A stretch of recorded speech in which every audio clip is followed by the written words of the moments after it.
Hi all, ಹೇಗಿದ್ದೀರ ಎಲ್ಲರೂ ಹುಷಾರಾಗಿದ್ದೀರಾ ಅಂತ ಹೇಳಿ ಭಾವಿಸ್ತೇನೆ. Welcome and welcome back again to my channel. ಈ ಒಂದು ಪರ್ಟಿಕ್ಯುಲರ್ ವ್ಲಾಗ್ ಏನಿದೆ ಇದು ನಮ್ಮ 13th ಮೇಗಿಂತ ಹಿಂದಿನ ವ್ಲಾಗ್ಸ್ ಆಯ್ತು. ಅಂದರೆ ಕೆಲವೊಂದು ಕ್ಲಿಪ್ಪಿಂಗ್ಸನ್ನು ಶೂಟ್ ಮಾಡಿರುವಂಥದ್ದು ಪ್ರಯರ್ 2 ಡೇಸಿನ ಒಂದು ಕ್ಲಿಪ್ಪಿಂಗ್ಸ್ ಇದು. ಇಲ್ಲಿ ನಾನೆಲ್ಲ ಅಂದರೆ ಶಿಫ್ಟಿಂಗ್ ಇದೆ ಅಂತ ಹೇಳಿ ನನಗೆ ಗೊತ್ತಿರೋದ್ರಿಂದ ನಾನು ನನ್ನ ಮಗುವಿಗೆ ಡೈಪರ್ಸ್ ತರಿಸ್ತೇನಲ್ಲ ಅದರದ್ದೆಲ್ಲ ಕಾಟನ್ ಬಾಕ್ಸಸನ್ನು ತೆಗೆದಿಟ್ಟಿದ್ದೆ.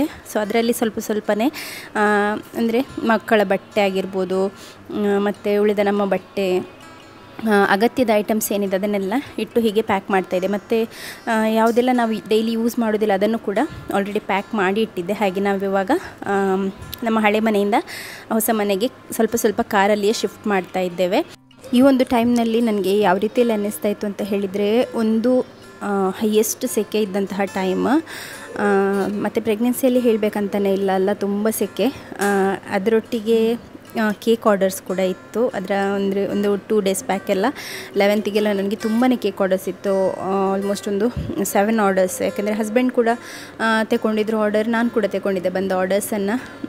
ಹಾಗಾಗಿ ನಾನು ಗೆಸ್ ಮಾಡಿದ್ದಕ್ಕಿಂತ ಹೆಚ್ಚು ಟೈಮ್ ನನಗೆ ಅದರಲ್ಲಿ ಇನ್ವೆಸ್ಟ್ ಮಾಡಬೇಕಾಗಿ ಬಂತು. ಮತ್ತು ನಾನೆಲ್ಲ ಕೆಲವೊಂದೆಲ್ಲ ಪ್ರಿಪ್ರೇಷನನ್ನು ಅಂದರೆ ಈಗ ಸಿಂಗಲ್ ಆಗಿರುವವರಾದರೆ, ಈಗ ನಮಗೆ ನಮ್ಮ ಅತ್ತೆ ಮಾವ ಎಲ್ಲ ಆದರೆ ಅವರವರಿಗೆ ಅಂದರೆ ಅವ್ರದ್ದು ಸ್ವಲ್ಪ ಬಟ್ಟೆ ಮಾತ್ರ ಅಲ್ವಾ. ಸೊ ನಮ್ಮದಾದರೆ ಹೇಗೆಂದರೆ ನಮ್ಮದು 4 ಮಂದಿಯ ಬಟ್ಟೆ. ನಾನು ಮತ್ತು ಲಾಸ್ಟಿಗೆ ಹಸ್ಬೆಂಡ್ ಹೇಳಿದರು ಅವ್ರ ಬಟ್ಟೆ ಅವರೇ ಇಟ್ಕೊಳ್ತಾರಂತೆ ಹೇಳಿದರು. ಸೊ ಹಾಗೆ ನಾನು ನಂದು ಮತ್ತು ಮಕ್ಕಳ ಬಟ್ಟೆಯನ್ನು ಮಾತ್ರ ಪ್ಯಾಕ್ ಮಾಡಿದ್ದಂಥದ್ದು. ಅದು ಪ್ಯಾಕ್ ಮಾಡುವಾಗ ಗೊತ್ತಾಯಿತು ನಮ್ಮ ಹತ್ರ ಎಷ್ಟು ಬಟ್ಟೆ ಇದೆ ಅಂತ ಹೇಳಿ.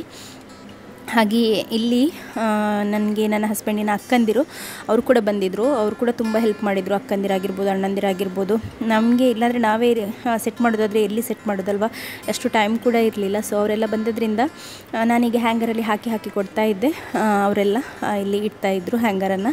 ಸೊ ನಾನು ಈ ರೀತಿಯ ಲೈನ್ಸ್ ಇರುವಂತಹ ಹ್ಯಾಂಗರ್ಸನ್ನು ಮೀಶೋಯಿಂದ ತರಿಸಿದ್ದೆ. 12 ಇದು ಸೆಟ್ ಬರ್ತದೆ. ಅದು ನನಗಂತೂ ತುಂಬ ಯೂಸ್ ಆಯಿತು. ನಾನೀಗ ಹಸ್ಬೆಂಡಿದು ಬಟ್ಟೆ ಹಾಕಲಿಕ್ಕೆ ಕೂಡ ಅವರ ಟವಲ್ಸ್ ಆಗಿರ್ಬೋದು ಮತ್ತು ಪ್ಯಾಂಟ್ಸನ್ನೆಲ್ಲ ಇದರಲ್ಲಿ ಹಾಕಿಟ್ಟಿದ್ದೇನೆ. ತುಂಬ ಸ್ಟಡಿಯಾಗಿದೆ, ಒಳ್ಳೆ ಹ್ಯಾಂಗರ್ಸ್. ಹಾಗೆ ನಾನು ಇದನ್ನು ಸ್ಪೇಸ್ ಯುಟಿಲೈಸ್ ಮಾಡಲಿಕ್ಕೆ ಅಂತ ಹೇಳಿ, ಯಾಕೆಂದರೆ ನನ್ನ ಬಟ್ಟೆ ಹಸ್ಬೆಂಡ್ನ ಬಟ್ಟೆ ಅಂತ ಹೇಳುವಾಗ ಒಂದೇ ಇದರಲ್ಲಿ ಆಗೋದಿಲ್ಲ ಅಲ್ಲ. ಹಾಗಾಗಿ ಈ ರೀತಿಯ ಹ್ಯಾಂಗರ್ಸನ್ನು ತರಿಸಿದ್ದಂಥದ್ದು. ನೋಡಿ, ಹೀಗೆ ಟಾಪ್ಸನ್ನೆಲ್ಲ ನನ್ನ ಜೀನ್ಸ್ ಟಾಪ್ಸ್ ಎಲ್ಲ ಈಗ ಸದ್ಯಕ್ಕಂತೂ ನನಗೆ ಆಗೋದಿಲ್ಲ ಇವೆಲ್ಲ. ಹಾಗಾಗಿ ನಾನು ಬೇರೆ ರೀತಿಯಲ್ಲಿ ಡಿವೈಡ್ ಮಾಡ್ಕೊಂಡಿದ್ದೇನೆ. ಈಗ ಸದ್ಯಕ್ಕೆ ನಾನು XL ಟಾಪ್ಸ್ ಏನಿದೆ, ನನ್ನ ಸೈಜ್ ಇವಾಗ L ಮತ್ತು XLಲ್ಲಿದ್ದೇನೆ ನಾನು. 2 ಕೂಡ ಆಗ್ತದೆ. ಈವನ್ ನನ್ನ ಹತ್ರ XXL ಕೂಡ ಇದೆ. ಸಿಯೋನ್ನ ಟೈಮ್ನಲ್ಲಿ ಹೊಟ್ಟೆ ತುಂಬ ದೊಡ್ಡದಿತ್ತು, ಆಗ ತಗೊಂಡಂತಹ XL XXL ಟಾಪ್ಸ್ ಇನ್ನೂ ಕೂಡ ಇದೆ. ಸೊ ಅದನ್ನೆಲ್ಲ ನಾನಿವಾಗ ಮೇಯ್ನಾಗಿ ಇಟ್ಕೊಂಡಿದ್ದೇನೆ. ಮತ್ತು ಉಳಿದದನ್ನೆಲ್ಲ ಒಂದೊಂದು ಹ್ಯಾಂಗರಲ್ಲಿ, ಅಂದರೆ ತುಂಬ ಎಲ್ಲ ಟಾಪ್ಸಿಗೆ ಹ್ಯಾಂಗರ್ ಹಾಕಲಿಕ್ಕೆ ಹೋದರೆ ಹ್ಯಾಂಗರ್ ಸಹ ತುಂಬ ಬೇಕು ಮತ್ತು ಜಾಗ ಸಹ ತುಂಬ ಬೇಕು. ಹಾಗಾಗಿ ಒಂದೇ ಹ್ಯಾಂಗರಲ್ಲಿ 4-5 ಟಾಪ್ಸನ್ನು ಹಾಕಿಟ್ಕೊಂಡಿದ್ದೇನೆ. ಎಸ್ ಇರುವಂತಹದ್ದು ಬೇರೆಯೇ, M ಇರುವಂಥದ್ದು ಬೇರೆ, L ಇರುವಂಥದ್ದು ಬೇರೆ, ಆ ರೀತಿಯಲ್ಲಿ ಇಟ್ಕೊಂಡಿದ್ದೇನೆ. ಯಾವುದನ್ನೀಗ ರೀಸೆಂಟ್ಲಿ ಯೂಸ್ ಮಾಡ್ತಾ ಇದ್ದೇನೆ. ಮತ್ತೆಂತೂ 3rd ಟ್ರೈಮೆಸ್ಟರ್ಲಿ ಏನಿದ್ರು ಕೂಡ ಮ್ಯಾಟರ್ನಿಟಿ ವೇರನ್ನೇ ಹಾಕುವಂಥದ್ದಲ್ವ. ಹಾಗಾಗಿ ಸ್ಮಾಲ್ ಮತ್ತು ಮೀಡಿಯಮ್ ಬಟ್ಟೆಗಳು ಈಗ ಸದ್ಯಕ್ಕಂತೂ ಯೂಸ್ ಇಲ್ಲ, ಏನಿದ್ರು ಕೂಡ L XL ಮತ್ತು XXL. ಸೊ ಆ ರೀತಿಯಲ್ಲೇ ಅರೇಂಜ್ ಮಾಡ್ಕೊಂಡಿದ್ದೇನೆ. ಮತ್ತು ನಾನು ಯಾವ ರೀತಿಯಲ್ಲಿ ಮಾಡಿದೆ ಅಂತ ಹೇಳಿದೆ, ಇವಾಗ ಬಾಕ್ಸನ್ನೆಲ್ಲ ತಂದಿಟ್ಟಿದ್ದೇನಲ್ಲ, ಇನ್ನೂ ನೆಕ್ಸ್ಟ್ ನಾಳೆ ಇನ್ನೊಂದು ದಿನ ಇದೆ. ಸೊ ಇದು ಒಂದು ದಿನ ಪ್ರಯರ್ದು ವಿಡಿಯೋ. ಹಾಗೆ ಬೇಡದೇ ಇರುವಂಥ ವಸ್ತುಗಳೆಲ್ಲ ಏನಿದೆ, ಆಲ್ಬಮ್ಸ್ ಅದು ಇದೆಲ್ಲ ಮೇಲೆ ಹಾಕಲಿಕ್ಕೆ ಅಂತೇಳಿ ಹಸ್ಬೆಂಡನ್ನು ಕರೆದಿದ್ದೇನೆ. ಸೊ ಎಲ್ಲದನ್ನು ಕೂಡ ಹಸ್ಬೆಂಡ್ ಈಗ ಮೇಲೆ ಲೋಡ್ ಮಾಡ್ತಾ ಇದ್ದಾರೆ. ಈ ಬ್ಯಾಗ್ ತುಂಬ ವೆಯ್ಟ್ ಜಾಸ್ತಿ ಇದ್ದದ್ರಿಂದ ನಾನು ಲಿಫ್ಟ್ ಮಾಡಲಿಲ್ಲ, ರಿಸ್ಕ್ ಬೇಡ ಅಂತ ಹೇಳಿ. ಸೊ ಹಾಗೆ ಬೇಬಿದು ನೆಟ್ ಆಗಿರ್ಬೋದು, ಫೀಡಿಂಗ್ ಪಿಲ್ಲೋ, ಇಂಥದ್ದೆಲ್ಲ ಇನ್ನೊಂದು 3 to 4 ಮಂತ್ಸ್ವರೆಗೆ ನನಗೆ ಯೂಸ್ ಆಗೋದಿಲ್ಲ. ಹಾಗಾಗಿ ಎಲ್ಲದನ್ನು ಕೂಡ ಮೇಲೆ ಹಾಕಿದ್ದೇನೆ. ಸೊ ಈಗ ನೋಡ್ಬೋದು ನೀವು ರೂಮು ಯಾವ ರೀತಿಯಲ್ಲಿ ಖಾಲಿ ಇದೆ ಅಂತ ಹೇಳಿ. ಆ್ಯಕ್ಚುಲಿ ಇದು ಮಾಸ್ಟರ್ ಬೆಡ್ರೂಮ್, ನಮ್ಮ ಬೆಡ್ರೂಮ್. ಇದಕ್ಕೆ ಕಾಟನ್ನ ಫರ್ನಿಚರ್ಸ್ ಎಲ್ಲ ಏನಿದೆ ಅದು ಹೇಳಿ ಮಾಡಿಸಿರುವಂಥದ್ದು, ಅಂದರೆ ನಮ್ಮದೇ ಮರ ಕೊಟ್ಟು ಮಾಡಿಸಿರುವಂಥದ್ದು. ಸೊ ಇದು ನಮ್ಮ ಬಾತ್ರೂಮ್ ಏನಿದೆ ಅದು. ಸೊ ತುಂಬ ದೊಡ್ಡದಾಗಿದೆ. ಕೆಲವರು ಬಂದವರು ಮನೆ ನೋಡೋರು ಹೇಳ್ತಿದ್ದೆ, ಇಲ್ಲಿ ಒಂದು ಕಾಟ್ ಹಾಕಿ ಮಲಗ್ಬೋದು, ಅಷ್ಟು ದೊಡ್ಡದಿದೆ ಅಂತ ಹೇಳಿ. ಆ್ಯಕ್ಚುಲಿ ಅದಂದರೆ ಸ್ವಲ್ಪ ಜಾಸ್ತಿನೇ ಎಕ್ಸ್ಪೆಕ್ಟ್ ಮಾಡಿದ್ದಕ್ಕಿಂತ ಸ್ವಲ್ಪ ಜಾಸ್ತಿನೇ ದೊಡ್ಡದಾಯಿತು. ಮತ್ತು ಈಗ ಒಳ್ಳೆಯದಾಯಿತು, ಯಾಕೆಂದರೆ ಮಕ್ಕಳಿರುವಾಗ ಇಬ್ಬರಿಗೂ ಕೂಡ ಸ್ನಾನ ಮಾಡಲಿಕ್ಕೆಲ್ಲ ಬಿಡಲಿಕ್ಕೆ ಈಸಿ ಆಗ್ತದೆ ಅದರಲ್ಲಿ. ಸೊ ಇದು ನಮ್ಮ ಹಾಲ್. 2 ಡೇಸ್ ಹಿಂದೆ ಈ ರೀತಿಯಲ್ಲಿತ್ತು ಮನೆ. ಅಂದರೆ ಫರ್ನಿಚರ್ ಎಲ್ಲ ತಂದದ್ದು ಹಾಗೆ ಇದೆ. TV ಯೂನಿಟ್ ಕೂಡ ಏನೂ ರೆಡಿ ಆಗಿರಲಿಲ್ಲ, ಇನ್ನೂ ನೆಕ್ಸ್ಟ್ ಡೇ ರೆಡಿ ಆಗಲಿಕ್ಕಿದ್ದಂಥದ್ದು. ನಾವಂತೂ ಕ್ಲೀನಿಂಗ್ ಮಾಡೋದು.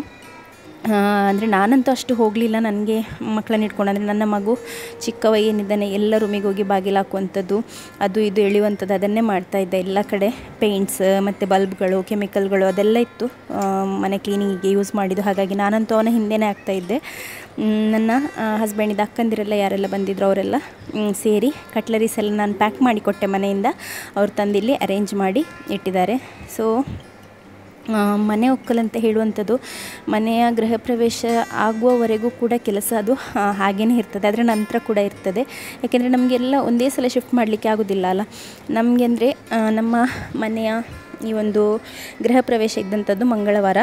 ಸೊ ಸೋಮವಾರದವರೆಗೆ ಕೂಡ ನಮ್ಮ ಮನೆಯಲ್ಲಿ ನೆಂಟರಿರೋದ್ರಿಂದ ಅಷ್ಟರವರೆಗೆ ಕೂಡ ಬೇಕಾದ ಪಾತ್ರೆಗಳನ್ನು ಡಿವೈಡ್ ಮಾಡಿ ಪ್ರತಿಯೊಂದನ್ನು ಯೋಚನೆ ಮಾಡಬೇಕಲ್ವ. ಈಗ ಚಾಯಿಂದ ಹಿಡಿದು ಉಳಿದದೆಲ್ಲದಕ್ಕೆ ಬೇಕಾಗುವಂಥ ಪಾತ್ರೆಗಳನ್ನೆಲ್ಲ ಒಂದೊಂದು ಪಾತ್ರೆ ಒಂದೊಂದು ಸೆಟ್ಟನ್ನು ಅಲ್ಲಿ ಇಟ್ಟು ಒಂದೊಂದು ಸೆಟ್ಟನ್ನು ಇಲ್ಲಿಗೆ ತಂದಂಥದ್ದು. ಸೊ ಇದು ಇನ್ನೂ ಕೂಡ ಇಲ್ಲಿಗೆ ಏನು ಕೂಡ ಸಾಮಾನು ಶಿಫ್ಟ್ ಮಾಡಲಿಲ್ಲ ನಾವು. ನಾನು ಬರುವಾಗ ಅಂದರೆ ಎಕ್ಸ್ಟ್ರಾ ಜಾಗ ಇದ್ದದ್ರಿಂದ ಏರ್ ಫ್ರೈಯರ್ ಒಂದನ್ನು ತಗೊಂಡು ಬಂದಿದ್ದೆ. ಯಾವುದೆಲ್ಲ ಶಿಫ್ಟ್ ಮಾಡಲಿಕ್ಕೆ ಆಗ್ತದೆ, ಎಷ್ಟು ಜಾಗ ಇದೆ ಅಷ್ಟು ಶಿಫ್ಟ್ ಮಾಡುವ ಅಂತ ಹೇಳಿ. ಇವಾಗ ಕತ್ತಲಾಗಿದೆ ಹಾಗಾಗಿ ಸರಿ ಕಾಣ್ತಾ ಇಲ್ಲ. ಇದು ನಮ್ಮ ಮನೆಯ ಬ್ಯಾಕ್ ಸೈಡ್. ಇಲ್ಲಿ ಬ್ಲ್ಯಾಕ್ ಏನು ಕಾಣ್ತಾ ಇದೆ ಅಲ್ಲಿ ನೆಟ್ ಇದೆ, ನೋಡ್ಬೋದು ನೀವು. ಸೊ ಫುಲ್ ಇಲ್ಲಿ ಎಲ್ಲ ಹಿಂದೆ ಎಲ್ಲ ಕೂಡ ಗೇಟ್ಸ್ ಎಲ್ಲ ಇದೆ. ಇದು ಬಾಯ್ಲರ್ ಅಂತ ಹೇಳ್ತಾರಲ್ಲ, ಬಾಯ್ಲರ್ ಸಿಸ್ಟಮ್ ಇದು ಒಲೆ. ಸೊ ಇಲ್ಲಿ ಬೆಂಕಿ ಮಾಡಿದರೆ ಮನೆಗೆ ಎಲ್ಲ ಕಡೆ ಬಿಸಿ ನೀರು ಕೂಡ ಬರ್ತದೆ. ಸೊ ಅಡುಗೆ ಕೂಡ ಮಾಡ್ಬೋದು ಅಂತ ಒಂದು ಆಪ್ಷನ್ ಇರುವಂಥದ್ದು. ಸೊ ನನಗೆ ಈ ಒಂದು ವಿಡಿಯೋ ಮಾಡೋ ಟೈಮ್ನಲ್ಲಿ ಇದರದ್ದಷ್ಟು ಒಂದು ಐಡಿಯಾ ಇರಲಿಲ್ಲ. ಯಾಕೆಂತ ಹೇಳಿದರೆ ಹಸ್ಬೆಂಡ್ ಎಲ್ಲ ಹೋಗಿ ನೋಡಿ ತಗೊಂಡು ಬಂದಂಥದ್ದಲ್ಲ. ನಾನು ಈ ಸಲ ಅಂದರೆ ನನಗೆ ಪ್ರೆಗ್ನೆಂಟ್ ಇರೋದ್ರಿಂದ ನಾನು ಇಲ್ಲಿ ಕೂಡ ಹೋಗಲಿಲ್ಲ ಯಾವುದಕ್ಕೆ ಕೂಡ. ಮೊದಲಾದರೆ ಟೈಲ್ಸ್ ಅದು ಇದು ಎಲ್ಲ ಸೆಲೆಕ್ಟ್ ಮಾಡಲಿಕ್ಕೆ ನಾವೇ ಹೋದಂಥದ್ದು. ಈ ವಾಲ್ ಟೈಲ್ಸ್ ಆಗಿರ್ಬೋದು, ಬೇರೆ ಕಲರ್ಸ್ ಆಗಿರ್ಬೋದು ಎಲ್ಲ ನಾವೇ ಚೂಸ್ ಮಾಡಿದಂಥದ್ದು. ಬಟ್ ಕೆಲವೊಂದು ಲಾಸ್ಟಿಗೆ ಇರುವಂತಹ ಕೆಲಸಗಳಿಗೆಲ್ಲ ಹಸ್ಬೆಂಡ್ ಮತ್ತು ಅಕ್ಕಂದಿರ ಅಣ್ಣಂದಿರು ಹೋಗಿ ಕರ್ಟನ್ಸ್ ಅದು ಇದೆಲ್ಲ ಅವರೇ ತಗೊಂಡು ಬಂದಂಥದ್ದು. ನನಗೆ ಅಂದರೆ ನಾನು ತಾಯಿ ಮನೆಗೆ ಸಹ ಹೋಗಿದ್ದೆ. ಸೊ ಆ ಟೈಮ್ನಲ್ಲಿ ಆಗಿರುವಂಥದ್ದು. ಇಲ್ಲಿ ಸಿಯಾನ್ ಕಾರ್ಡ್ಲೆಸ್ ವ್ಯಾಕ್ಯೂಮ್ ಮಾಡ್ತಾ ಇದ್ದಾನೆ. ಕಾರ್ಡ್ ಕೂಡ ಇಲ್ಲ, ಮೆಷಿನ್ ಕೂಡ ಇಲ್ಲ. ಮಕ್ಕಳಂದರೆ ಟಿ ವಿಯಲ್ಲಿ ನೋಡಿರ್ತಾರಲ್ಲ ಯಾವ ರೀತಿಯಲ್ಲಿ ಕ್ಲೀನ್ ಮಾಡ್ತಾರೆ ಅಂತ ಹೇಳಿ. ಅಂದರೆ ಹೊರ ದೇಶದಲ್ಲೆಲ್ಲ ವ್ಯಾಕ್ಯೂಮೇ ಯೂಸ್ ಮಾಡೋದಲ್ಲ, ಹಾಗೆ ವ್ಯಾಕ್ಯೂಮ್ ಕ್ಲೀನರಲ್ಲಿ ಕ್ಲೀನ್ ಮಾಡ್ತಾ ಇದ್ದಾನೆ. ಫರ್ನಿಚರ್ ಎಲ್ಲ ತಂದದ್ದು ಹಾಗೇ ಇದೆ, ಯಾವುದು ಕೂಡ ಫಿಕ್ಸ್ ಮಾಡಲಿಲ್ಲ. ಎಲ್ಲ ರೂಮಿದು ಕೂಡ ತಂದಿದ್ದಾರೆ ಕಾಟ್ ಎಲ್ಲ, ಬಟ್ ಯಾವುದು ಕೂಡ ಫಿಕ್ಸ್ ಮಾಡಲಿಲ್ಲ, ಇನ್ನೂ ಫಿಕ್ಸ್ ಆಗಬೇಕಷ್ಟೇ. 3 ಬೆಡ್ರೂಮ್ಸಲ್ಲಿ ಕೂಡ ಇದೇ ರೀತಿಯ ವಾರ್ಡ್ರೋಬ್ಸನ್ನು ಮಾಡಿಸಿರುವಂಥದ್ದು. 3 ಬೆಡ್ರೂಮಲ್ಲಿ ಕೂಡ ಸೇಮ್ ಇರುವಂಥದ್ದು. ಇದು ನಮ್ಮ ಮಾವನಿಗೆ ಅಂತ ಹೇಳಿ ಮಾಡಿಸಿರುವಂಥದ್ದು ಬೆಡ್ರೂಮ್ ಮತ್ತು ಬಾತ್ರೂಮ್ ಎರಡೂ ಕೂಡ. ಸೊ ಹಾಗಾಗಿ ಸ್ವಲ್ಪ ಎಲ್ಲ ಹೈಟಲ್ಲಿ ಮಾಡಿಸಿರುವಂಥದ್ದು ಅವರ ಕಂಫರ್ಟ್ಗೆ ಅನುಸಾರವಾಗಿ. ಸೊ ಇಲ್ಲಿ ನಾನು ಕೇಕ್ ರೂಮಿನ ಐಟಮ್ಸನ್ನು ಶಿಫ್ಟ್ ಮಾಡಲಿಕ್ಕೆ ಇದ್ದೇ ನನಗೆ ಹೈಯೆಸ್ಟ್ ಕಷ್ಟ ಆದಂಥದ್ದು ಕೇಕ್ ರೂಮಿನ ಐಟಮ್ಸನ್ನು ಶಿಫ್ಟ್ ಮಾಡಲಿಕ್ಕೆ. ಯಾಕೆಂತ ಹೇಳಿದರೆ ಕ್ಲೀನಾಗಿ ಫುಲ್ ಕ್ಲೀನ್ ಮಾಡಿ ಇಲ್ಲಿಂದ ತೆಕ್ಕೊಂಡು ಹೋಗಿ ಅಲ್ಲೇ ಕ್ಲೀನ್ ಮಾಡಿ ಇಡೋದಕ್ಕಿಂತ ಇಲ್ಲಿಂದನೇ ಕ್ಲೀನ್ ಮಾಡಿ ತೆಕ್ಕೊಂಡು ಹೋಗುವ ಅಂತ ಹೇಳಿ ನನ್ನ ಪ್ಲ್ಯಾನ್ ಇದ್ದಂಥದ್ದು. ಬಟ್ ಅದು ಎಷ್ಟು ಹೆವಿ ಆಯ್ತು ಅಂತ ಹೇಳಿದರೆ ಒಂದು 3-4 ದಿನ ನನಗೆ ರಾತ್ರಿ ಕೂಡ ಸರಿ ನಿದ್ದೆ ಇರಲಿಲ್ಲ. ಅಂದರೆ ನಿಮ್ಗೆ ಗೊತ್ತಿರ್ಬೋದು, ಏನಾದರೂ ಒಂದು ದೊಡ್ಡ ಈವೆಂಟ್ ಬರ್ತಾ ಇದೆ ಅಥವಾ ನಮ್ಮದು ತಯಾರಿ ಏನಿದೆ ಅದು ಸಂಪೂರ್ಣ ಆಗಲಿಲ್ಲ ಆದರೆ ನಮಗೆ ನಿದ್ದೆನೇ ಬರೋದಿಲ್ಲ. ಹಾಗೆಯೇ ಮಲಗುವಾಗಲೇ ಯಾವಾಗಲೂ ಕೇಕೆಲ್ಲ ಇರೋದ್ರಿಂದ 12 ಗಂಟೆ ಎಲ್ಲ ಆಗ್ತಾಯಿತ್ತು. ಹಾಗಾಗಿ ತುಂಬ ಟಯರ್ಡ್ ಆಗಿಬಿಟ್ಟಿದ್ದೆ ನಾನು. ಪ್ರತಿಯೊಂದನ್ನು ತೆಗೆದು ವಾಶ್ ಎಲ್ಲ ಮಾಡಿ ಚೆಂದ ಮಾಡಿ ಬಿಸಿಲಲ್ಲಿ ಒಣಗಿಸಿ ಇಟ್ಟಿದ್ದೆ. ಹಾಗಾಗಿ ನನಗೆ ಈ ಒಂದು ಐಟಮ್ಸನ್ನು ಶಿಫ್ಟ್ ಮಾಡಲಿಕ್ಕೆ ಈಸಿ ಅಂತ ಹೇಳಿ ಅನ್ನಿಸ್ತು. ಶಿಫ್ಟ್ ಮಾಡಲಿಕ್ಕೆ ಮಾತ್ರ, ಪುನಃ ಹೋಗಿ ಅರೇಂಜ್ ಮಾಡಲಿಕ್ಕೆ ಸ್ವಲ್ಪ ಕಷ್ಟ ಆಯಿತು. ಈ ಒಂದು ಪರ್ಟಿಕ್ಯುಲರ್ ಟೈಮ್ನಲ್ಲಿ ಏನಾಯಿತು ಅಂತ ಹೇಳಿದರೆ ನಮಗೆ ಅಂದರೆ ಶಿಫ್ಟ್ ಮಾಡಲಿಕ್ಕೆ ಒಂದು ಈಸಿ ಆದದ್ದು ಅಂತ ಹೇಳಿದರೆ ನನ್ನ ಹಸ್ಬೆಂಡ್ ಹತ್ತಿರ ಅವ್ರದ್ದು ಫ್ಯಾಕ್ಟ್ರಿದು ಇದಿದೆ, ಟೆಂಪೋ ಟ್ರಾವೆಲರ್ ಇದೆ. ಅದು ಅಂದರೆ ಗೂಡ್ಸ್ ಎಲ್ಲ ತಗೊಂಡು ಹೋಗುವಂಥ ಟ್ರಾವೆಲರ್ ಇದೆ. ಸೊ ಹಾಗಾಗಿ ನಮಗೆ ಹೊರಗಡೆಯಿಂದ ಗಾಡಿ ಹೇಳಬೇಕಂತ ಇರಲಿಲ್ಲ. ಆ ಒಂದು ಧೈರ್ಯದಲ್ಲಿ ನಾವೆಲ್ಲ ಶಿಫ್ಟ್ ಮಾಡ್ಬೋದು ಅಂತ ಹೇಳಿ ಅಂದ್ಕೊಳ್ತಾ ಇದ್ವಿ. ಬಟ್ ಮನೆ ಒಕ್ಕಲಿಗೆ ಒಂದು ದಿನ ಇರುವಾಗ ಕಾಣ್ತದೆ, ಶನಿವಾರನ ಅಥವಾ ಭಾನುವಾರ ಕಾಣ್ತದೆ, ಗಾಡಿ ಹಾಳಾಗಿತ್ತು. ಸೊ ಹಾಗಾಗಿ ಲಾಸ್ಟ್ ಮೂಮೆಂಟಲ್ಲಿ ಗಾಡಿ ಕೈ ಕೊಟ್ಟಿತ್ತು. ಮತ್ತು ಬೇರೆ ಒಂದು ಟೆಂಪೋವನ್ನು ನಾವು ತರಿಸಿ ಅದರಲ್ಲಿ ಅಗತ್ಯ ಇದ್ದಂಥದ್ದು ಅಂದರೆ ಫ್ರಿಜ್ ಮತ್ತು ಉಳಿದ ಐಟಮ್ಗಳನ್ನೆಲ್ಲ ದೊಡ್ಡ ಐಟಮನ್ನು ಅದರಲ್ಲಿ ಶಿಫ್ಟ್ ಮಾಡಿದ್ದು. ಮತ್ತು ಚಿಕ್ಕ ಐಟಮ್ಸ್ ಏನಿದೆ ಅದನ್ನು ಕಾರಲ್ಲಿ ಶಿಫ್ಟ್ ಮಾಡಿರುವಂಥದ್ದು. ಇದು ಈ ಒಂದು ಗೃಹ ಪ್ರವೇಶದ ಬೆಳಗ್ಗೆ ತೆಗೆದಿರುವಂತಹ ವಿಡಿಯೋ. ಈ ಒಂದು ಡಿವೈನ್ ನೆಸ್ಟ್ ಅಂತ ಹೇಳಿ ಬರೆದಿರುವಂತಹ ಬೋರ್ಡ್ ನಾನೇ ಮಾಡಿರುವಂಥದ್ದು ರೆಸಿನಲ್ಲಿ. ಕೆಲವರಿಗೆ ಗೊತ್ತಿರ್ಬೋದು, ನಾನು ರೆಸಿನ್ ಆರ್ಟ್ ವರ್ಕ್ ಕೂಡ ಮಾಡ್ತೇನೆ. ಸೊ ಅದರಲ್ಲಿ ಮಾಡಿರುವಂಥದ್ದು ಡಿವೈನ್ ನೆಸ್ಟ್ ಅಂತ ಹೇಳಿ ನಮ್ಮ ಒಂದು ಮನೆಯ ಹೆಸರು. ಸೊ ಇದು ಎಂಟ್ರೆನ್ಸ್. ನಾನು ಜಸ್ಟ್ ಹಾಗೆಯೇ ಒಂದು ಎಂಟಿ ಹೋಮ್ ಟೂರ್, ಅಂದರೆ ಯಾರೂ ಇಲ್ಲ, ನಾವೇ ಇರುವಂಥದ್ದು. ನಾನು ಅಂದರೆ ಎಲ್ಲರೂ ಕೂಡ ಮನೆಯಲ್ಲಿ, ಅಲ್ಲಿ ನಮ್ಮ ಹಳೆ ಮನೆಯಲ್ಲಿ ಹೊರಟು ಬರ್ತೇನೆ ಅಂತ ಹೇಳಿದರು. ಹೊರಡುವಾಗ ಅಂದರೆ ಒಂದು 10 ಗಂಟೆಗೆ ಬಂದರೆ ಸಾಕಾಗ್ತದೆ ಅಲ್ವಾ. ಹಾಗಾಗಿ ನಾನು ಹಸ್ಬೆಂಡ್ ಹತ್ರ ಹೇಳಿದೆ, ಮಕ್ಕಳನ್ನು ಕರ್ಕೊಂಡು ನನಗೆ ಅಲ್ಲಿ ಹೊರಟು ಬರಲಿಕ್ಕೆ ಸಹ ಕಷ್ಟ ಆಗ್ತದೆ, ಮತ್ತು ಹಸ್ಬೆಂಡಿಗೆ ಇಲ್ಲಿ ಕೆಲಸ ಇದೆ ಅಲ್ಲ. ಸೊ ಹಾಗೆ ನಾನು ನನ್ನ ಹಸ್ಬೆಂಡಿದು ಬಟ್ಟೆ ಮತ್ತು ಮಕ್ಕಳ ಬಟ್ಟೆ, ನನ್ನ ಬಟ್ಟೆ ಎಲ್ಲ ತಗೊಂಡು ಇಲ್ಲಿಗೆ ಬಂದಿದ್ದೆ. ಬೆಳಿಗ್ಗೆ ಬ್ರೇಕ್ಫಾಸ್ಟ್ ಎಲ್ಲ ಆಗಿ ಹೊಸ ಮನೆಯಲ್ಲಿ ಹೊರಡ್ತೇನೆ ಅಂತ ಹೇಳಿ. ಸಿಯಾನ್ಗಂತೂ ತುಂಬ ಖುಷಿ ಹೊಸ ಮನೆಯನ್ನು ನೋಡಿದ ಮೇಲೆ. ಹೊಸ ಮನೆಗೆ ಒಮ್ಮೆ ಬಂದ ನಂತರ ಹಳೆ ಮನೆಗೆ ಸಾಮಾನು ತರಲಿಕ್ಕೆ ಕೂಡ ಅವನು ಬರ್ತಾ ಇರಲಿಲ್ಲ. ಸೊ ಲಾಸ್ಟ್ ನೈಟ್ 9 ಗಂಟೆವರೆಗೆ ನಾವಿಲ್ಲೇ ಇದ್ವಿ, ಅಂದರೆ ನಾನು ಮತ್ತು ಹಸ್ಬೆಂಡ್. ಅದಕ್ಕಿಂತ ಮುಂಚೆ ಅಕ್ಕಂದಿರು ಬಂದಿದ್ದರು. ನಮ್ಮದು ಅಂದರೆ ಬಟ್ಟೆ ಎಲ್ಲ ಸ್ವಲ್ಪ ಇಡಲಿಕ್ಕಿತ್ತು, ಹಾಗಾಗಿ ನಾನು ಸ್ವಲ್ಪ ಲೇಟ್ವರೆಗೆ ಇಲ್ಲೇ ಇದ್ದೆ. ಆದರೂ ಕೂಡ ಇಲ್ಲಿ ಕಾರ್ಪೆಂಟರ್ ಬರುವಂಥದ್ದು, ಡ್ರಿಲ್ ಮಾಡುವಂಥದ್ದು, ಅಲ್ಲಿ ಟಿ ವಿ ಯೂನಿಟ್ ಅಂದರೆ ಲಾಸ್ಟ್ ನೈಟೇ ಸೆಟ್ ಮಾಡಿದ್ದು, ಹಾಗಾಗಿ ಅದರದ್ದು ಕೆಲಸ ಎಲ್ಲ ಆಗ್ತಾಯಿತ್ತು. ಹಾಗೆ ಕೆಲಸ ಅಂತೂ ಮುಗಿಲೇ ಇಲ್ಲ. ಹಾಗೆ ಇನ್ನೂ ಕ್ಲೀನ್ ಮಾಡ್ತಾ ಕೂತ್ಕೊಂಡ್ರೆ ಆಗೋದಿಲ್ಲ ಅಂತ ಹೇಳಿ ನಾವು ಮನೆಗೆ ಹೋಗಿದ್ವಿ. ಹಾಗೆ ನೆಕ್ಸ್ಟ್ ಡೇ ಬೆಳಿಗ್ಗೆ ಹಸ್ಬೆಂಡ್ ಅಕ್ಕಂದಿರು ಬಂದು ಕ್ಲೀನ್ ಮಾಡಿ ಹೋಗಿದ್ದಾರೆ. ಈಗ ನೋಡ್ಬೋದು ಟೈಮ್ 10:30 ಆಗ್ತಾ ಉಂಟು. ಸೊ ಎಲ್ಲ ಆಲ್ಮೋಸ್ಟ್ ಕೆಲವೊಂದು ಐಟಮ್ಸ್ ಎಲ್ಲ ಹಳೆ ಮನೆಯಲ್ಲಿದ್ದಂಥದ್ದು, ಅಂದರೆ ಡೆಕೋರೇಟಿವ್ ಪೀಸಸ್ ಅದು ಇದು ಎಲ್ಲ ಅಲ್ಲಿಂದನೇ ತಗೊಂಡು ಬಂದಿರುವಂಥದ್ದು. ಈಗ ಹಸ್ಬೆಂಡು ಆಲ್ಟರನ್ನೆಲ್ಲ ಹೂವಿಂದ ಡೆಕೋರ್ ಮಾಡಿದ್ದಾರೆ. ಸೊ ಇದರಲ್ಲಿ ಒಂದು ಇನ್ವರ್ಟರ್ ಇಟ್ಟಿರುವಂತಹ ಬ್ಯಾಟ್ರಿದೊಂದು ಕಬಟ್ ಇರುವಂಥದ್ದು, ಮತ್ತು 2 ಹ್ಯಾಂಡಲ್ ಇರುವಂಥದ್ದು ಏನು ಕಾಣ್ತಾ ಇದೆ ಅದು ಸಿಯಾನ್ಗೆ ಅಥವಾ ಯಾರಿಗಾದರೂ ಏನಾದರೂ ಐಟಮ್ಸ್ ಇಡಲಿಕ್ಕೆ, ನನಗಂದರೆ ಮೇಯ್ನಾಗಿ ಸಿಯಾನ್ನ ಬುಕ್ ಇಡಲಿಕ್ಕೆ ಅದನ್ನು ಯೂಸ್ ಮಾಡುವಂಥದ್ದು. ಸೊ ಇಲ್ಲಿ ಈ ಒಂದು ಡೈನಿಂಗ್ ಟೇಬಲ್ ಮತ್ತು ಇದು ಕ್ರಾಕರಿ ಯೂನಿಟ್. ಇಲ್ಲಿ ಜಸ್ಟ್ ಕ್ರಾಕರೀಸ್ ಮಾತ್ರ ಏನೆಲ್ಲ ನಾವು ಮನೇಲಿ ಯೂಸ್ ಮಾಡ್ತಾಯಿದ್ವಿ ಅದನ್ನೇ ಇಟ್ಟಿರುವಂಥದ್ದು. ಹಾಗೆ ಫ್ರಿಡ್ಜ್, ಇದು ನಮ್ಮ ಒಂದು ಮಾಡರ್ನ್ ಕಿಚನ್. ಇದು ಜಸ್ಟ್ ನಾನು ಹಾಗೇ ತೋರಿಸ್ತಾ ಇರುವಂಥದ್ದು. ಇನ್ನೊಮ್ಮೆ ಕಂಪ್ಲೀಟ್ ವಿಡಿಯೋ ಇನ್ನೊಮ್ಮೆ ಮಾಡುವ, ನನಗೆ ಟೈಮ್ ಸಿಗುವಾಗ ಮಾಡ್ತೇನೆ. ಇದು ಫಸ್ಟ್ ಕಿಚನ್. ನಾನು ಫಸ್ಟ್, ಸೆಕೆಂಡ್ ಮತ್ತು ಥರ್ಡ್ ಕಿಚನ್ ಅಂತ ಹೇಳ್ತೇನೆ. ನಿಮ್ಮಲ್ಲಿ ಕೆಲವರು ಕೇಳ್ಬೋದು ಯಾಕೆ 3 ಕಿಚನ್ ಅಂತ ಹೇಳಿ. ಈ ಒಂದು ಕ್ವೆಶ್ಚನ್ ನಮಗೆ ಬಂದವರು ಎಲ್ಲರೂ ಕೂಡ ಕೇಳ್ತಾಯಿದ್ರು. ಒಂದು ಕಿಚನ್ನ ಮಾಡ್ಯುಲರ್ ಕಿಚನ್, ಅಂದರೆ ಡ್ರಾವರ್ಸ್ ಎಲ್ಲ ಇರ್ತದೆ ಅಲ್ವಾ, ಸೊ ಅಂಥದ್ದೊಂದು ಮಾಡ್ಯುಲರ್ ಕಿಚನ್. ಇನ್ನೊಂದು ಕಿಚನ್ ಕೇಕಿಗೆ ಅಂತ ಹೇಳಿರುವಂಥದ್ದು. ಇನ್ನೊಂದು ನಮ್ಮ ಸರ್ವಿಸ್ ಕಿಚನ್, ಅಂದರೆ ಡೈಲಿ ಕುಕ್ ಮಾಡುವಂತಹ ಕಿಚನ್. ಆ ರೀತಿ 3 ಇದೆ, ನಾನು ತೋರಿಸ್ತೇನೆ. ಇದು ಬೆಡ್ರೂಮ್ ಏನಿದೆ, ಫಸ್ಟ್ ಎಂಟರ್ ಆಗ್ತಾ ಇರುವ ಹಾಗೆಯೇ ಸಿಗುವಂಥ ಬೆಡ್ರೂಮ್ ಏನಿದೆ, ಇದು ಅತ್ತೆಯ ಬೆಡ್ರೂಮ್. ಸೊ ಇಲ್ಲಿ ಇನ್ನು ಅತ್ತೆ ರೂಮನ್ನು ಯೂಸ್ ಮಾಡ್ತಾರೆ. ಸೇಮ್ ವಾರ್ಡ್ರೋಬ್ಸ್ ಎಲ್ಲದೂ ಕೂಡ ಕಲರ್ಸ್ ಆಗಿರ್ಬೋದು, ಪ್ಯಾಟರ್ನ್ ಆಗಿರ್ಬೋದು, ಎಲ್ಲ 3 ರೂಮಿಗೆ ಕೂಡ ಸೇಮ್ ಇರುವಂಥದ್ದು. ನಾನು ಮಗುವನ್ನು ಇಟ್ಕೊಂಡೇ ವಿಡಿಯೋ ಮಾಡ್ತಾ ಇರುವಂಥದ್ದು, ಯಾಕೆಂದರೆ ಮನೆಯೊಳಗೆ ಯಾರೂ ಇಲ್ಲ. ಇನ್ನೊಂದು ಸ್ವಲ್ಪ ಹೊತ್ತಲ್ಲಿ ಎಲ್ಲರೂ ಬರಲಿಕ್ಕೆ ಸ್ಟಾರ್ಟ್ ಮಾಡ್ತಾರೆ, ಅಂದರೆ ಫ್ಯಾಮಿಲಿಯವರು ಮತ್ತು ಹೊರಗಿನವರೆಲ್ಲ ಆಚೆ ಈಚೆ ಬಂದು ಹೋಗ್ತಾ ಇರ್ತಾರೆ ಅಲ್ವಾ. ಸೊ ಹಾಗಾಗಿ ಫಸ್ಟಿಗೆ ಒಮ್ಮೆ ಎಂಟಿ ರೂಮಿದು ಟೂರನ್ನು ಮಾಡ್ತಾ ಇದ್ದೇನೆ. ಸೊ ನೆಕ್ಸ್ಟ್ ಅತ್ತೆ ರೂಮಿಂದ ನೆಕ್ಸ್ಟ್ ಈಚೆ ಬರ್ತಾ ಇರುವ ಹಾಗೆಯೇ ಹಾಲ್ವೇಯಲ್ಲಿ ಸಿಗುವಂಥದ್ದು ಮಾವನ ಬೆಡ್ರೂಮ್. ಸೊ ಇದು ನಮ್ಮ ಮಾವನ ಬೆಡ್ರೂಮ್. ಸೇಮ್ ವಾರ್ಡ್ರೋಬ್ಸ್ ಎಲ್ಲದು ಕೂಡ ಸೇಮ್, ವಿಂಡೋಸ್ ಮತ್ತು ಎಕ್ಸ್ಟ್ರಾ ಒಂದು ಶೆಲ್ಫ್ ಕೊಟ್ಟಿದ್ದಾರೆ ಅವರಿಗೆ, ಅಂದರೆ ಮೆಡಿಸಿನ್ಸ್ ಎಲ್ಲ ಇಡಲಿಕ್ಕೆ ಆ ರೀತಿಯಲ್ಲಿ.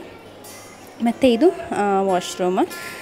ನಾನು ಕಳೆದ ವಿಡಿಯೋದಲ್ಲಿ ತೋರಿಸಿದೆ ಅಲ್ವ. ಸ್ವಲ್ಪ ಈ ವಾಶ್ರೂಮ್ ಏನಿದೆ ಇದನ್ನು ಸ್ವಲ್ಪ ಹೈಟಲ್ಲಿ, ಹೀಗೆ ಕೊಮೋಡನ್ನು ಹೈಟಲ್ಲಿ ಕೊಟ್ಟಿರುವಂಥ, ಅವರ ಹೈಟಿಗೆ ಅಡ್ಜಸ್ಟ್ ಮಾಡಿ, ಮತ್ತು ಕೂತ್ಕೊಂಡು ಎದ್ದೊಳ್ಳಿಕ್ಕೆ ಮತ್ತು ಸ್ನಾನ ಮಾಡುವಾಗ ಹಿಡಿದು ಸ್ನಾನ ಮಾಡಲಿಕ್ಕೆ ಎಲ್ಲ ಅಂದರೆ ಹೋಲ್ಡರ್ಸನ್ನು ಕೊಟ್ಟಿದ್ದೇವೆ. ಸೊ ನನ್ನ ಮಗ ನೋಡಿ ಫಸ್ಟೇ ಹೋಗಿದ್ದಾನೆ ಬಕೆಟ್ಗೆ ನೀರನ್ನು ಬಿಡಲಿಕ್ಕೆ. ಸೊ ಅವನಿಗೆ ಇಲ್ಲಿ ಟ್ಯಾಪ್ಸ್ ಆನ್ ಮಾಡಲಿಕ್ಕೆ ಕೂಡ ಈಸಿ ಆಗ್ತದೆ, ಜಸ್ಟ್ ಟರ್ನ್ ಮಾಡುವಂಥ ಟ್ಯಾಪ್ಸ್ ಇರುವಂಥದ್ದು. ಇದು ನಮ್ಮ ಬೆಡ್ರೂಮಲ್ಲಿರುವಂತಹ ಒಂದು ವಾಶ್ರೂಮ್. ಇದು ಕೂಡ ಎಲ್ಲ ಕ್ಲೀನ್ ಮಾಡಿ ಎಲ್ಲ ರೆಡಿ ಮಾಡಿದ್ದೇವೆ, ಅಂದರೆ ಯೂಸ್ ಮಾಡ್ಬೋದು ಆ ರೀತಿಯಲ್ಲಿ ಸೋಪ್ಸ್ ಅದು ಇದೆಲ್ಲ ಇಟ್ಟು ಸೆಟ್ ಮಾಡಿರುವಂಥದ್ದು. ಇದು ನಮ್ಮ ಬೆಡ್ರೂಮು. ಇಲ್ಲಿ ನಾನು ಬಟ್ಟೆ ಎಲ್ಲ ತಂದು ಹಾಗೆಯೇ ಇಟ್ಟಿದ್ದೇನೆ. ಹಸ್ಬೆಂಡ್ ಇನ್ನೂ ಕೂಡ ಹೊರಡಲಿಲ್ಲ, ನಾವು ಕೂಡ ಹೊರಡಲಿಲ್ಲ.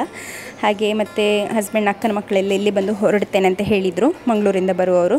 ಸೊ ಹಾಗೆ ನಾವು ಒಂದೇ ಬೆಡ್ರೂಮನ್ನು ಯೂಸ್ ಮಾಡ್ತಾ ಇದ್ದೇವೆ. ಮತ್ತು ಎಲ್ಲ ಮೆಸ್ಸಿ ಆಗ್ತದೆ ಅಲ್ವ, ಹಾಗೆ ನಾವೆಲ್ಲರೂ ಕೂಡ ಇದೇ ರೂಮಲ್ಲಿ ಹೊರಡ್ತೇವೆ ಅಂತ ಹೇಳಿ. ಸೊ ಇದು ನಮ್ಮ ಒಂದು 3 ಬೆಡ್ರೂಮ್ಸ್.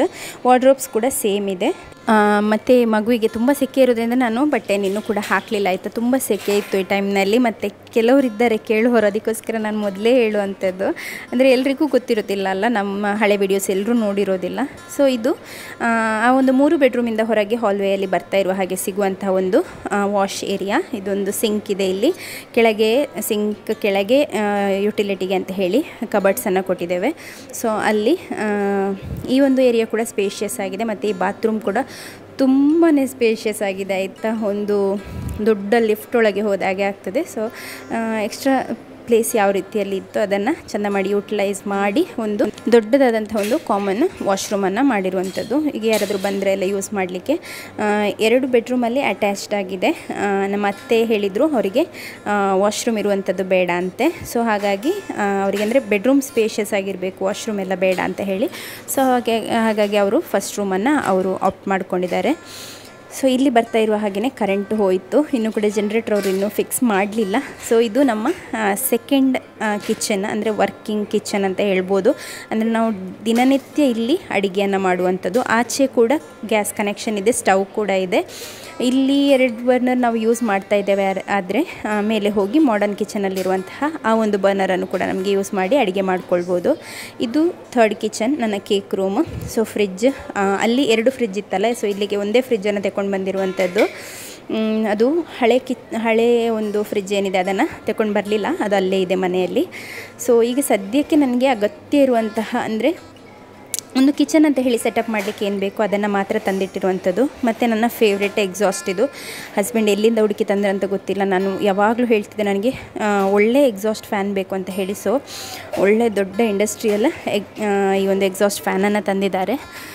ಸೊ ಕರೆಂಟ್ ಬಂದ ನಂತರ ನಾನು ನಿಮಗೆ ಇನ್ನೊಮ್ಮೆ ತೋರಿಸ್ತೇನೆ. ಇದು ಹೊರಗೆ, ಅಂದರೆ ಅಲ್ಲಿಂದ ನಾವೊಂದು ಸೆಕೆಂಡ್ ಕಿಚನಿಂದ ನಾವು ಏನು ಹೊರಗೆ ಬರ್ತೇವೆ ಅಲ್ಲಿಂದ ಹೊರಗೆ ಬಂದ ಕೂಡಲೇ ಇರುವಂತಹ ಏರಿಯಾ. ಸೊ ಇದು ಕೂಡ ತುಂಬಾ ಸ್ಪೇಷಿಯಸ್ ಆಗಿದೆ. ಆ್ಯಕ್ಚುಲಿ ನಾವಿವಾಗ ಇಲ್ಲಿ ನಿಲ್ಲಕ್ಕೆ ಸ್ಟಾರ್ಟ್ ಮಾಡಿದ ಮೇಲೆ ಇಲ್ಲಿ ಡೈನಿಂಗ್ ಟೇಬಲ್ ಒಂದು ಹಳೆ ಮನೆಯಲ್ಲಿದ್ದು ಅದನ್ನು ತಂದು ಹಾಕಿ ಇಲ್ಲಿ ಊಟಕ್ಕೆ ಕೂಡ ಕೂತ್ಕೊಳ್ತೇವೆ. ಅಷ್ಟು ನಮಗೆ ಒಳ್ಳೆ ಗಾಳಿ ಬರ್ತದೆ. ಮತ್ತು ಇಲ್ಲಿ ಅಡುಗೆ ಎಲ್ಲ ಮಾಡ್ತೇವೆ ನಾವು, ಅನ್ನ ಎಲ್ಲ ಮಾಡಲಿಕ್ಕಿದ್ರೆ. ಸೊ ಇದು ಬಾಯ್ಲರ್ ಸಿಸ್ಟಮ್ ಇರುವಂತಹ ಒಂದು ಒಲೆ. ಮತ್ತು ಇಲ್ಲಿ ಎಲ್ಲ ಸ್ವಲ್ಪ ಎಲ್ಲ ಯುಟಿಲಿಟಿ ಏರಿಯಾ, ಕಟ್ಟಿಗೆ ಎಲ್ಲ ಇಡಲಿಕ್ಕೆ ಆ ರೀತಿಯಲ್ಲಿ. ಸೊ ಅಲ್ಲಿ ಹೋದರೆ ಆಚೆ ಬಾವಿ ಇರುವಂಥದ್ದು. ಮತ್ತು ಎಲ್ಲ ಕೂಡ ಶಾಮಿಯಾನ ಹಾಕಿ ಕವರ್ ಮಾಡಿದ್ದಾರೆ. ಎಲ್ಲಿಯಾದರೂ ಮಳೆ ಬಂದರೆ ಅಂತ ಹೇಳಿನೇ ಟೆನ್ಷನ್ ಅಷ್ಟೇ. ಈಗ ಮಧ್ಯಾಹ್ನ ಮಳೆ ಬರ್ತಾ ಉಂಟಲ್ವ, ಹಾಗಾಗಿ. ಈ ಡೋರ್ಸ್ ಏನಿದೆ ಅದು ನಾನು ಆಲ್ರೆಡಿ ಹೇಳಿದ್ದೇನೆ, steel doors, Kamakshi steel doors ಅಂತ ಇದೆ, ಅಲ್ಲಿಂದ ನಾವು ತಗೊಂಡಿರುವಂಥದ್ದು ಸ್ಟೀಲ್ ಡೋರ್ಸ್ ಇದು. ಮತ್ತು ಫ್ರಂಟ್ ಡೋರ್ ಏನಿದೆ ಎರಡೂ ಕೂಡ ಸೇಮ್. ಈಗ ಎಲ್ಲ ಅದನ್ನು ಯೂಸ್ ಮಾಡ್ತಾರೆ, ಕೆಲವರಿಗೆ ಗೊತ್ತಿರ್ಬೋದು. ಸೊ ತುಂಬಾ ಡ್ಯೂರೇಬಲ್ ಕೂಡ. ಸೊ ಇದು ನೋಡಿ, ನಾನು ಆಗ ಹೇಳಿದ್ದೆ ಅಲ್ಲ ಮಾಡ್ಯುಲರ್ ಕಿಚನ್. ಇಲ್ಲಿ ಪಾತ್ರೆಯನ್ನು ಕೂಡ ಇಟ್ಟಿದ್ದೇವೆ. ನೆಕ್ಸ್ಟ್ ಹಾಲನ್ನು ಉಕ್ಕಿಸ್ಲಿಕ್ಕೆ ಉಂಟಲ್ಲ, ಸೊ ಮಾಡ್ಯುಲರ್ ಕಿಚನ್ ಅಂತೇಳಿ ಇಲ್ಲಿ ಯಾರು ಒಂದು ಟೆಸ್ಟರನ್ನು ಕೂಡ ತಂದಿಟ್ಟಿದ್ದಾರೆ, ಸ್ಕ್ರೂ ಡ್ರೈವರ್.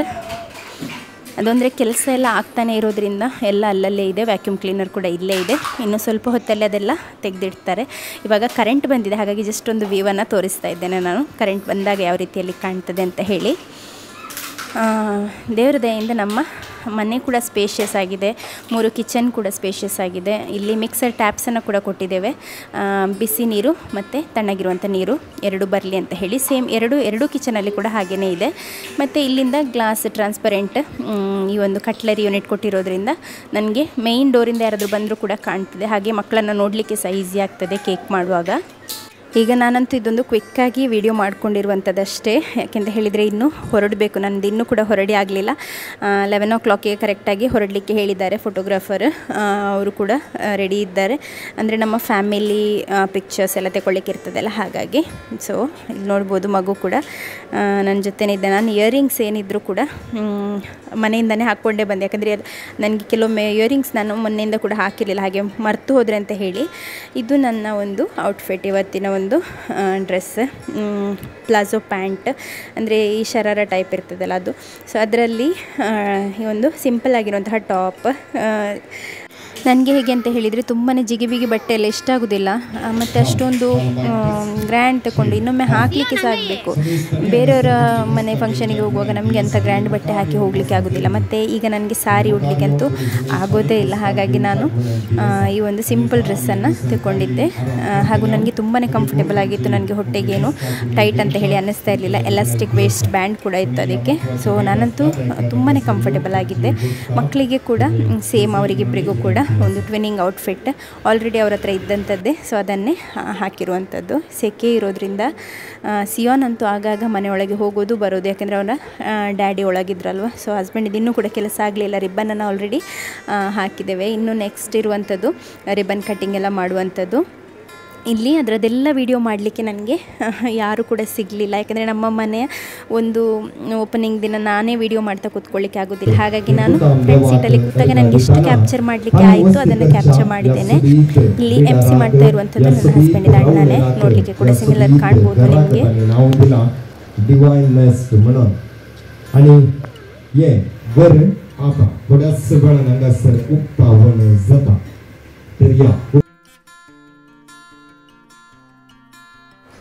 ಈ ಮನೆ ಓಪನಿಂಗ್ ಆಗಿ ನಾವು ಒಳಗೆ ಹೋಗುವಂಥದ್ದು ರಿಬ್ಬನ್ ಕಟ್ಟಿಂಗ್. ಅದರದ್ದು ಯಾವುದ್ರದ್ದು ಕೂಡ ವಿಡಿಯೋ ಇಲ್ಲ, ಬಟ್ ಫೋಟೋಸ್ ಇದೆ. ನಾನು ಎಲ್ಲದನ್ನು ಕೂಡ ಹಾಕ್ತೇನೆ ಲಾಸ್ಟಿಗೆ, ನೀವು ಒಮ್ಮೆ ನೋಡಿ. ಮತ್ತು ಯಾವತ್ತಾದರೂ ಡಿಟೇಲ್ಡ್ ಹೋಮ್ ಟೂರ್ ವಿಡಿಯೋನ ನಾನು ಮಾಡ್ತೇನೆ ಸದ್ಯದಲ್ಲೇ. ಬಟ್ ಸ್ವಲ್ಪ ಟೈಮ್ ಬೇಕು. ಇನ್ನೂ ಕೂಡ ನಾವು ಮನೆಯನ್ನು ಕರೆಕ್ಟಾಗಿ ಸೆಟ್ ಮಾಡಲಿಲ್ಲ. ಇಲ್ಲಿ ಅತ್ತೆ ಮಾವ ಬಂದ ಗೆಸ್ಟ್ಗಳಿಗೆಲ್ಲ ವೆಲ್ಕಮ್ ಮಾಡಿ ಫ್ಲವರನ್ನು ಕೊಡ್ತಾ ಇದ್ದಾರೆ. ನಮ್ಮ ಚರ್ಚ್ನ ಧರ್ಮಗುರುಗಳೆಲ್ಲ ಬಂದಿದ್ದರು. ಮತ್ತು ನಮ್ಮ ವಾರ್ಡಿನ ಒಂದು ಗುರ್ಕರ್ ಅಂತ ಹೇಳಿ ಇರ್ತಾರಲ್ಲ, ಸೊ ಅವರು ಇಲ್ಲಿ ವೆಲ್ಕಮ್ ಮಾಡ್ತಾ ಇದ್ದಾರೆ ಎಲ್ಲರನ್ನೂ ಕೂಡ. ಸೊ ಇವರು ನಾವು ಮೊದಲು ಬೇರೆ ಒಂದು ವಾರ್ಡಲ್ಲಿ ಇದ್ದಂಥದ್ದು, ಡಾಲರ್ಸ್ ವಾರ್ಡ್ ಅಂತ ಹೇಳಿ. ಈಗ ನೆಕ್ಸ್ಟ್ ನಾವು ಬಂದಿರುವಂಥದ್ದು ವೆಲಂಕಣಿ ವಾರ್ಡ್ ಅಂತ ಹೇಳಿ. ಸೊ ಸ್ವಲ್ಪ ಹತ್ತಿರ ಇದ್ದರೂ ಕೂಡ ವಾರ್ಡ್ ನಮ್ಮದು ಚೇಂಜ್ ಆಗಿದೆ ಇವಾಗ. ಸೊ ಇದು ಪಿಕ್ಚರ್ಸ್. ರಿಬ್ಬನ್ ಕಟ್ ಮಾಡಿದ ನಂತರ ಡೋರನ್ನು ಓಪನ್ ಮಾಡಿ ಒಳಗೆ ಹೋಗುವಂಥದ್ದು. ಇದು ನಮ್ಮ TV ಯೂನಿಟ್ ಕಮ್ ಸೋಫಾ ಎಲ್ಲ ಇರುವ ಜಾಗ. ಹೀಗೆ ಈಚೆ ಸೈಡಲ್ಲಿ, ರೈಟ್ ಸೈಡಲ್ಲಿ ಒಂದು ಲಾಂಗ್ ಸೋಫಾವನ್ನು ಕೊಟ್ಟಿದ್ದೇವೆ, ಮತ್ತು ಲೆಫ್ಟಿಗೆ ಒಂದು ಚಿಕ್ಕದಾಗಿರುವಂಥದ್ದು. ಫರ್ನಿಚರೆಲ್ಲ ಹೇಳಿ ಮಾಡಿಸಿರೋದ್ರಿಂದ ಕರೆಕ್ಟಾಗಿ ಮೆಷರ್ಮೆಂಟ್ ತೆಗೆದು ಅವರು ತಗೊಂಡೋಗಿ ಮಾಡಿ ತಂದಿರುವಂಥದ್ದು. ಹಾಗಾಗಿ ಎಲ್ಲ ತುಂಬ ಭಾರ ಉಂಟಾಯ್ತು ಎಲ್ಲದು. ಪ್ರತಿಯೊಂದು ಎಸ್ಪೆಷಲಿ ಡೈನಿಂಗ್ ಟೇಬಲ್ ಚೇರ್ಸ್ ಅಂತೂ ಒಂದೊಂದು ಚೇರ್ಸ್ ಮಿನಿಮಮ್ ಒಂದು 15 kg ಉಂಟಂತ ಹೇಳಿ. ಸೊ ಅಷ್ಟು ವೆಯ್ಟ್ ಇದೆ. ಇಲ್ಲಿ ಡೇಲನ್ ಮತ್ತು ಸಿಯೋನ್ನ ಇಬ್ಬರದು ಕೂಡ ಪಿಕ್ಚರ್ಸನ್ನು ಅಟ್ಯಾಚ್ ಮಾಡಿದ್ದೇನೆ. ನಮ್ಮ ಸಿಯೋನ್ ಹೋಗಿ ಫೋಟೋ ಯಾವಾಗ ತೆಗೆಸಿದೆ ಅಂತ ನನಗೆ ಗೊತ್ತೇ ಇಲ್ಲ, ಯಾಕಂದರೆ ಫಸ್ಟ್ ನಾನು ಇಬ್ಬರು ಮಕ್ಕಳನ್ನು ಹೊರಡಿಸಿ ಹೊರಗೆ ಬಿಟ್ಟಿದ್ದೆ, ಮತ್ತು ನಾನು ಹೊರಟಂಥದ್ದು. ಸೊ ಇಲ್ಲಿ ನಮ್ಮ ಫ್ಯಾಮಿಲಿ ಪಿಕ್ಚರ್, ಅತ್ತೆ ಮಾವ, ನಾವು ಮತ್ತು ನಮ್ಮದು ಮಾತ್ರ ಸಿಂಗಲಾಗಿ ತೆಗೆದಿರುವಂತಹ ಪಿಕ್ಚರ್ಸ್. ಸೊ ಈ ರೀತಿಯಲ್ಲಿ ಆಯಿತು ನಮ್ಮ ಒಂದು ಗೃಹ ಪ್ರವೇಶ. ಅಂದರೆ ನಾವು ಹೆಚ್ಚೇನು ಡೆಕೋರೇಟ್ ಮಾಡಲಿಲ್ಲ. ಮನೆ ಒಳಗೆ ಆಗಿರ್ಬೋದು, ಹೊರಗೆ ಆಗಿರ್ಬೋದು, ಲೈಟಿಂಗ್ಸ್ ಅದು ಇದು ಎಲ್ಲ ಏನು ಜಾಸ್ತಿ ಹಾಕಲಿಲ್ಲ. ಸಿಂಪಲ್ಲಾಗಿ, ಯಾಕಂದರೆ ನಮಗೆ ಮನೆನಾದಷ್ಟು ನಮಗೆ ಸಿಂಪಲ್ಲಾಗಿ ಇಡಲಿಕ್ಕೆ ಬೇಕಿತ್ತು. ಸೊ ಹಾಗಾಗಿ ನಮಗೆ ಅಗತ್ಯ ಇರುವಷ್ಟೇ ಫರ್ನಿಚರ್, ಮತ್ತು ಯಾವ ರೀತಿಯಲ್ಲಿ ನಮಗೆ ಸಿಂಪಲ್ಲಾಗಿ ಡೆಕೋರ್ ಮಾಡಲಿಕ್ಕೆ ಆಗ್ತದೆ ಆ ರೀತಿಯಲ್ಲಿ ಮಾಡಿರುವಂಥದ್ದು. ಸೊ ಈಗ ನಾವು ಮನೆಯಲ್ಲಿ ಇದ್ದೇವೆ, ಅಂದರೆ ಹೊಸ ಮನೆಯಲ್ಲಿ ಇರುವಂಥದ್ದು. ಹಾಗೂ ತುಂಬ ಖುಷಿ ಆಗ್ತದೆ ಆಯಿತಾ, ತುಂಬ ಒಳ್ಳೆಯದಾಗ್ತದೆ. ಹಳೆ ಮನೆಯಲ್ಲಿ ಕೂಡ ಒಳ್ಳೆಯದಾಗ್ತಿತ್ತು, ಏನು ತೊಂದರೆ ಅಂತ ಇರಲಿಲ್ಲ. ಬಟ್ ಸ್ಟಿಲ್ ಇಲ್ಲಿ ತುಂಬ ಖುಷಿ ಆಗ್ತದೆ. ಮಕ್ಕಳಿಗೆ ಕೂಡ ತುಂಬಾ ಇಷ್ಟ ಇಲ್ಲಿ. ಸೊ ಇದೆಲ್ಲ ಫೋಟೋಸ್, 3 ಕಿಚನ್ ಇದೆಲ್ಲ ಫೋಟೋಸ್ ಇದೆ, ಹೊರಗಿದೆಲ್ಲ ಇದೆ.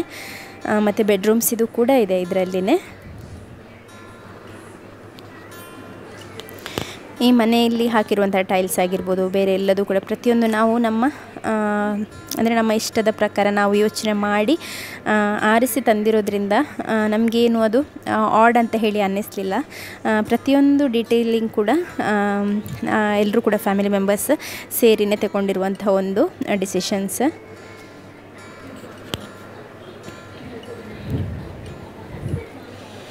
ಡ್ರೆಸ್ಸಿಂಗ್ ಟೇಬಲ್ ಎಲ್ಲ ನಾವೇನು ಕೂಡ ಮಾಡಿಸಲಿಲ್ಲ ಆಯಿತು, ಯಾಕೆಂದರೆ ಅಷ್ಟೊಂದು ಹೊರಡುವಂಥ ಒಂದು ಕ್ರೇಜ್ ನನಗೆ ಕೂಡ ಇಲ್ಲ, ಅತ್ತೆ ಮಾವನಿಗೆ ಕೂಡ ಯೂಸ್ ಆಗೋದಿಲ್ಲ. ಹಾಗಾಗಿ ನೆಕ್ಸ್ಟ್ ಏನಾದರೂ ಫ್ಯೂಚರಲ್ಲಿ ಬೇಕಾದರೆ ಮಾತ್ರ ಮಾಡಿಸ್ಬೋದು. ಮತ್ತು ಮಕ್ಕಳಿರುವ ಮನೆಯಲ್ಲಿ ಎಷ್ಟು ಸ್ಪೇಸ್ ಇದ್ದರೂ ಕೂಡ ಸಾಕಾಗೋದಿಲ್ಲ ಅಲ್ಲ. ಹಾಗಾಗಿ ಮನೆಯನ್ನಾದಷ್ಟು ನಾವು ಸ್ಪೇಷಿಯಸ್ ಆಗಿ ಇಡಲಿಕ್ಕೆ ನೋಡಿರುವಂಥದ್ದು. ಸೊ ಹೋಪ್ ಈ ವಿಡಿಯೋ ನಿಮಗೆ ಇಷ್ಟ ಆಗ್ತದೆ. ಇಷ್ಟ ಆದರೆ ಪ್ಲೀಸ್ ಲೈಕ್ ಮಾಡಿ. ವ್ಯೂಸೇ ಬರ್ತಾ ಇಲ್ಲ, ನಾನು ತುಂಬ ದಿನದ ನಂತರ ವಿಡಿಯೋ ಹಾಕಿದ್ದೇನೆ ಅಂತ ಕಾಣ್ತದೆ, ವ್ಯೂಸೇ ಇಲ್ಲ. ಲೈಕ್ ಮಾಡಿ, ಶೇರ್ ಮಾಡಿ ಆಯಿತಾ ನಿಮ್ಮ ಫ್ರೆಂಡ್ಸ್ ಮತ್ತು ಫ್ಯಾಮಿಲಿ ಜೊತೆಗೆ. ನೆಕ್ಸ್ಟ್ ನಾನು ಹೋಮ್ ಟೂರಿದ್ದು ಡೀಟೇಲ್ಡ್ ವಿಡಿಯೋನ ಹಾಕ್ತೇನೆ, ಯಾರಿಗಾದರೂ ಯೂಸ್ ಆಗ್ಬೋದು ಮನೆ ಕಟ್ತಾ ಇರುವವರಿಗೆಲ್ಲ.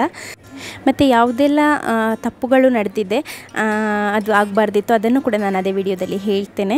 ಸೊ ಈ ವಿಡಿಯೋ ನಿಮಗೆ ಇಷ್ಟ ಆದರೆ ಲೈಕ್ ಮಾಡೋದನ್ನು, ಶೇರ್ ಮಾಡೋದನ್ನು ಹಾಗೂ ಕಾಮೆಂಟ್ ಮಾಡೋದನ್ನು ಮರಿಲೇಬೇಡಿ. ತುಂಬ ಜನ ಇದ್ದರು ಆ್ಯಕ್ಚುಲಿ. 425 ಏನೋ ಚೇರ್ಸನ್ನು ಇಟ್ಟಂಥದ್ದು. ಸೊ ಫುಲ್ಲು 425 ಆಗಿ ತುಂಬ ಜನ ಬಂದಿದ್ದರು. ಆಲ್ಮೋಸ್ಟ್ 500 to 525 ಮೆಂಬರ್ಸ್ ತನಕ ಬಂದಿದ್ದರು, ಆಫ್ಟರ್ನೂನ್ ಮತ್ತು ಈವ್ನಿಂಗ್ ಅಂತ ಹೇಳಿ. ಸೊ ಆಲ್ಮೋಸ್ಟ್ ಒಂದು 500 ಮೆಂಬರ್ಸ್ ಇದ್ದಂತಹ ಒಂದು ಫಂಕ್ಷನ್, ಒಂದು ಗ್ಯಾದರಿಂಗ್. ಸೊ ಎಲ್ಲದೂ ಕೂಡ ಒಳ್ಳೆ ರೀತಿಯಲ್ಲಿ ಆಯಿತು. ನಮ್ಮ ಫಂಕ್ಷನ್ ನಂತರದಿಂದ ಸ್ಟಾರ್ಟ್ ಆದಂತಹ ಮಳೆ ಇಷ್ಟರವರೆಗೆ ಕೂಡ ನಿಲ್ಲೇ ಇಲ್ಲ. ಸೊ ಹಾಗಾಗಿ ಎಲ್ಲ ದೇವ್ರ ದಯೆಯಿಂದ ಒಳ್ಳೆ ರೀತಿಯಲ್ಲಿ ಆಯಿತು. ಸೊ ಇಷ್ಟೇ ಇವತ್ತಿನ ಒಂದು ಸಿಂಪಲ್ ವಿಡಿಯೋ. ಸಿಯಾನ್ ಮತ್ತು ಸಿಯಾನ್ನ ಕಸಿನ್ಸ್ ಇವರೆಲ್ಲ ಆಯಿತಾ. So thank you so much for watching. Bye.